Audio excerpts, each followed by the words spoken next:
Welcome back, everybody, to Anxiety Chats. Today we have another anonymous story, and today I have a new co-host, Darragh, who's been on the podcast before. This time we have a story about social anxiety and how it's affected this listener.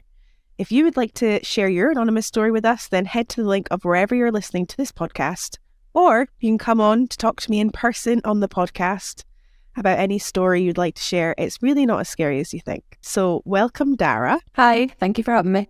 She's back again. On this episode, on this part of the podcast, we read anonymous stories, obviously, from listeners and various people. And I feel like you're a good person. You always have good advice, generally.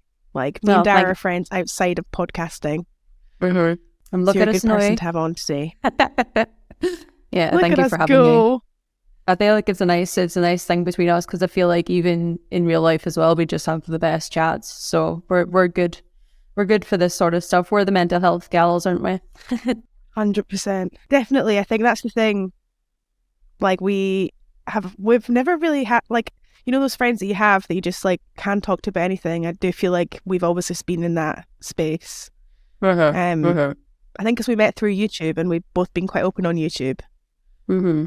I think that's what it is. It's straight away, like, sometimes people need to feel out a relationship, I suppose, and see like what they can talk about. But I suppose me and you both spoke about mental health online, so we're like, oh, well, we know that's okay from the start, and then we could confide in each other in that sense, which was really nice. Yeah, definitely. And we want to try and extend that to anyone listening today.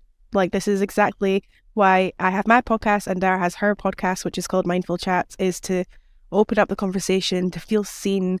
We're obviously in a space now in life where mental health advocacy is like big, but there's still a lot of things within it that are taboo, or that you feel stupid for talking about, or that you feel embarrassed about, or, you know, it's still not where we ideally would like it to be. And that's why both of our podcasts are really important to us, to have spaces that you can genuinely talk about anything you need to talk about, and there is no judgment at all.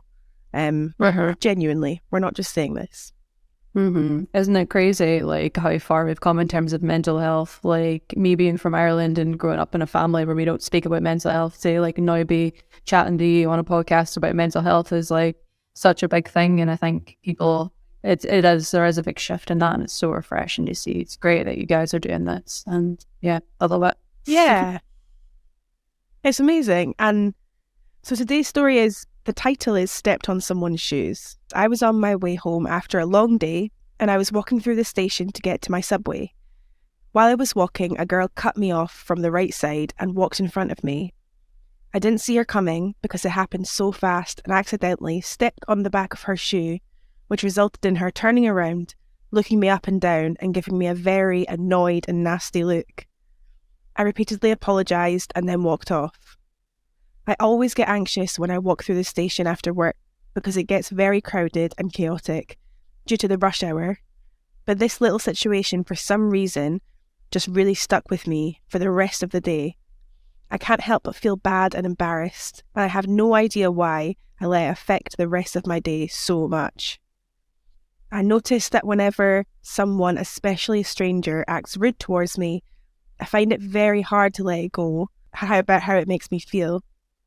I've dealt with severe social anxiety in my teenage years, and I'm doing way better now, but this has always been something that I get really fixated on and let my mood get affected by. Once a few days have passed, I'm able to let go of it, but right now I still feel really, really bad about it, and it happened about 7 hours ago.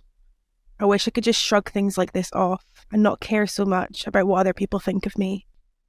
Oh, sorry to this person. And it's such a shame. It's one of those things that I imagine the advice that you get from people around you is very much like, just don't think about it. And, you know, that person won't have thought about it since, and all of these different types of things, but that isn't always super helpful. Mm-hmm. Whenever people don't really have anxiety, and this is actually, I totally understand whenever you were reading that story, I like actually totally get that anxiety, and it might seem so silly to other people, but like, I get it quite a lot on the road. Like when I'm driving, people like shouting at you in the car whenever you feel like you're like, I don't know what I've done wrong. You know, it can really, really affect you. And like, I've definitely experienced that as well with anxiety. So it's not an isolated case and it's totally justified, and I understand that it sits with you for a while, and maybe not everybody does understand why, but not everybody has to understand why your anxiety is really valid. Yeah, that's so true. And that's, I think, one of the hardest things about anxiety, isn't it, is having something, for example, in this story, her talking about stepping on someone's shoe and her knowing probably deep down that it's okay that happened, that it's not going to cause, she's probably not going to see that person again, etc., etc. But it doesn't really matter compared to how you actually feel. And it's really hard to explain to people, because I imagine people are like, you stepped on her shoe, that happens all the time.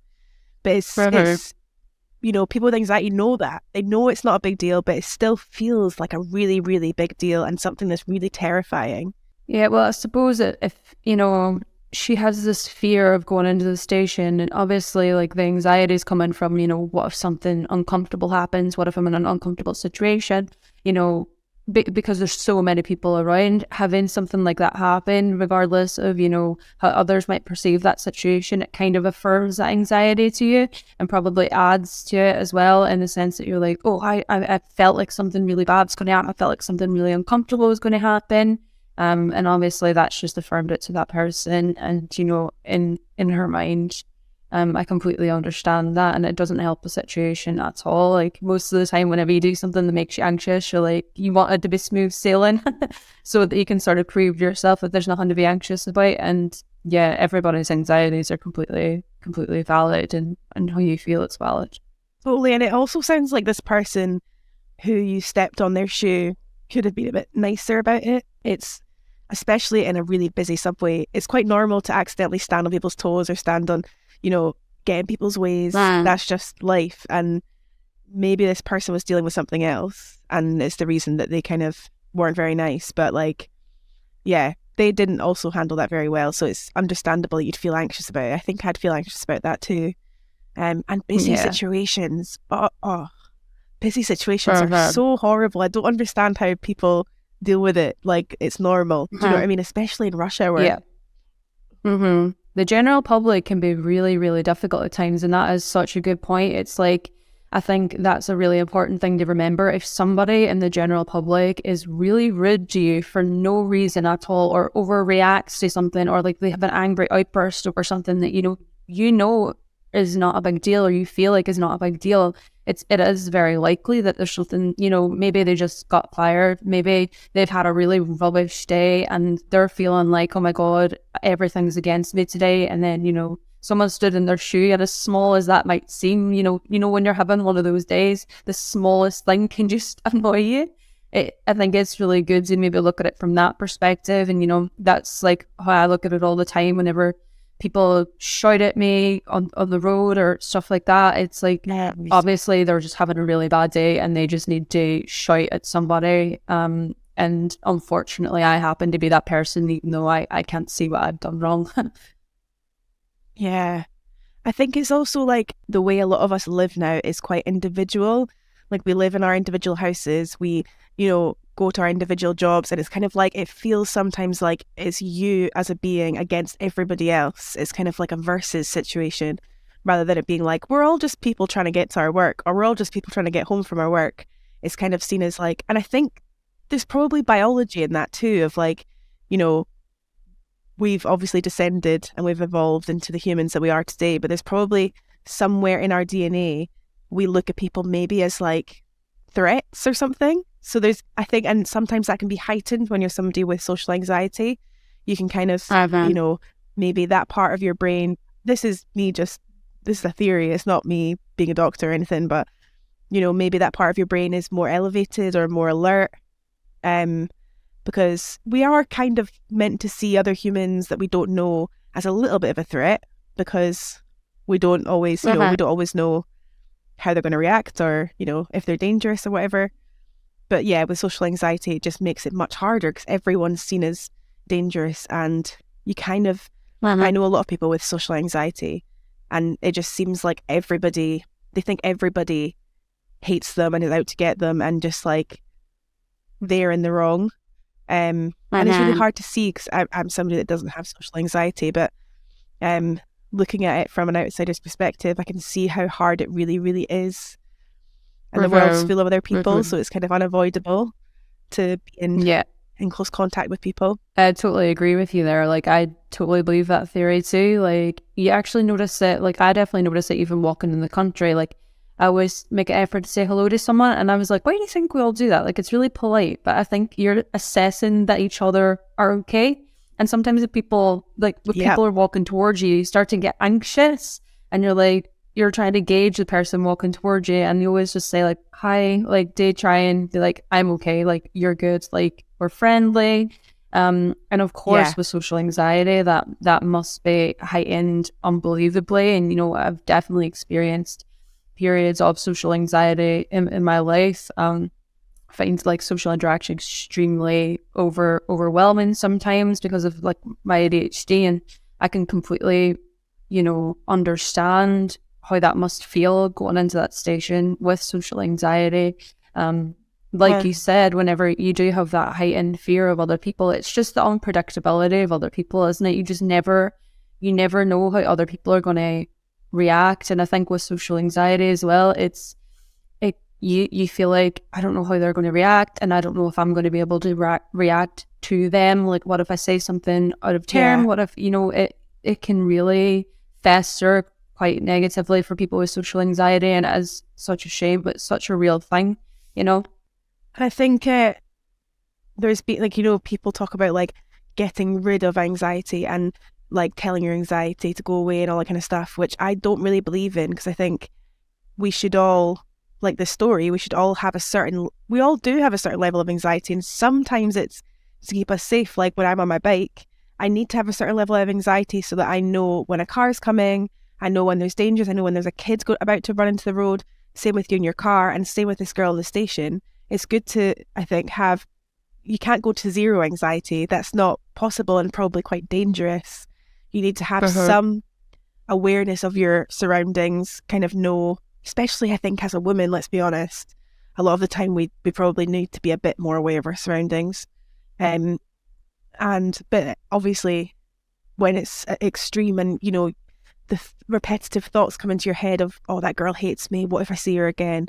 All of those kind of constant loop thoughts can be really just so difficult. And this isn't about giving advice or anything, but when I have those loop thoughts, sometimes it helps. There's two things that help me. One of them is sometimes I just say out loud to myself, oh, thoughts, which sounds really lame. Yes. But it kind of makes me realize they are actually thoughts. They're not facts. They're not something that's going to happen. They're thoughts that my brain is coming up with. And the other thing is saying out loud to like a friend or partner or whoever, just saying like, I can't stop thinking about that woman whose shoe I stepped on. And I know it's silly, but I just can't stop thinking about it. And I think just it really does help with breaking the loop of that vicious cycle of thoughts. Uh-huh. That's really funny. I know you're going to laugh at me when I say this because you always used to mock up me talking about the power of now because of the way I say it. But you just I reminded me know. of the power of now. And Eckhart Tolle, he talks about observing the thinker, and that's something like a Sure. mindfulness practice that really helps a lot of people with anxiety, as well as realizing that there's you and then there's the thinker. Because if you can observe your own thoughts, you realize that it's a separate thing. And that is really, really Yeah. powerful, and obviously so much easier said than done. It's Yeah. a very tough practice to get into, but you're so right. There is so much power in that as well. For sure. And I remember Darragh was reading The Power of Now by Eckhart Tolle, and it was kind of like, and I picked up and I was like, I can't get into this because he doesn't understand that I'm like, I have really bad anxiety. He doesn't get it. Like, I can't just be in the now. I'd kind of be annoyed. And then maybe 5 years later, I picked it up again in a different headspace and was like, I get what he's trying to say. Like, and, you know, it would be impossible to follow, I think, the way that he lives unless you were a monk and you didn't have to work and you didn't have to go shopping for your food. And, but there's so many parts of living in the moment that are so, so helpful. It's like you said, it feels like completely impossible to just live in the exact present moment all the time. But as much as you can, bringing it back to that, I'd really recommend reading The Power of Now. Like it's really, It's amazing. But also just not beating yourself up about anxiety. Anxiety is an okay emotion to feel. You shouldn't feel guilty or like you're less than because you experience anxiety. It's the same with ADHD. Like, you shouldn't feel less than because you have something that makes you feel a different way. You just like completely, something just clicked for me then. And I think honestly, that's why we end up dwelling on it all day, because like this is a completely random situation. It's very, very similar to what's happened to this girl, but it was in my car again. I was trying to park in a car park and it was the busiest car park ever. And I was trying to get into a space and a woman was trying to come in behind me and there was a man standing and he was watching my every move with the most disgusted look on his face because I was trying to park in a park. Like, it was just a chaotic scene. And I remember going home and just I cried in the car park. And instead of trying to find another space, I just drove out and I went straight home because I was like, I can't cope. Like, I feel so judged right now. That man was watching me. And I went home and I spoke to Greg about it and I was like, oh my God, I'm like, I feel actually traumatized by this situation. Like, I'm so upset. It's really, really upset me. And he was like, just, it's fine. Like, you're never going to see that man again. He doesn't even know you. But he like peered into the window to look at me, to get a good look at my face as if I was reckless driving or something like that, when I wasn't. I genuinely wasn't. I was trying to park in a space and someone was trying to get him behind me. And I just remember being so upset about it. And it stuck with me for so long. And what you just said there made me realize that I think it's because of that pressure to just let it go. Instead of just being like, oh, that's okay that you felt upset about it. I would be upset about that too. That's totally fine that you felt upset about it. And I think that's probably why it stuck with me, because I wasn't able to release that anxiety and for just somebody to be like, that's okay. That's okay that you felt anxious. That's okay that you felt upset. That's okay that you had to leave. I felt like an idiot for acting like that, when in reality it was totally justified. Whether somebody else found it ridiculous, that doesn't matter. That's how I felt at that time. I think this is very similar to how this person was feeling. I've realized I've said a girl as well. I'm not sure if that actually was a girl. I just I wasn't quite sure if that picked up in that story. Yeah, I thought it was. Yeah, just making sure. I think it is a girl. Yeah. Yeah. But also, you're so right. It's kind of like, but also that story you just told, I mean, that's pretty bizarre behaviour from that man, I would say. And if I was there, I think I wouldn't be able to hold my tongue. Just seeing somebody being like that with a friend, he obviously, has some trouble, I say. Like that. I think especially with a young woman and an older man, they need to be aware of boundaries in that way, because that could have felt quite alarming to you. But like you said, even if it was something that I didn't get and didn't make any sense, it does not matter. I think a lot of people wouldn't be able to understand agoraphobia or OCD, or in this case, social anxiety, but that does not matter. There are a lot of people that 100% do get it, and we are so behind you. And when you say something and somebody says, me too, I get that, it's one of the best feelings, because you just don't feel like a weirdo. But even if nobody else in the whole world understood or experienced that, it's valid for you to feel that way, I totally agree with that. I think sometimes you do just need to hear that, especially people like, well, why would you get upset about that? You're like, well, I did, and just maybe having that validation that, your anxiety doesn't have to mean something to somebody else. It just as. And there's a million people that will get it and be there for you, and hopefully anxiety chats and mindful chats can be two of those places where you feel heard and understood, because we really care about that. And thank you so much, Darragh, for coming on. I hope whoever wrote this story is listening now and knows that we understand and we do not judge whatsoever. It's a really tough thing to go through. And if you are listening right now and you'd like to also share your anonymous story, there's links wherever you're listening to this podcast. There will also be links to Darragh and all her amazing things that she does. And thank you very much, Darragh, for coming on and co-hosting with me today. Thank you so much for having me. It's been really, really nice. And to the anonymous listener, just like Emily said, we totally understand you.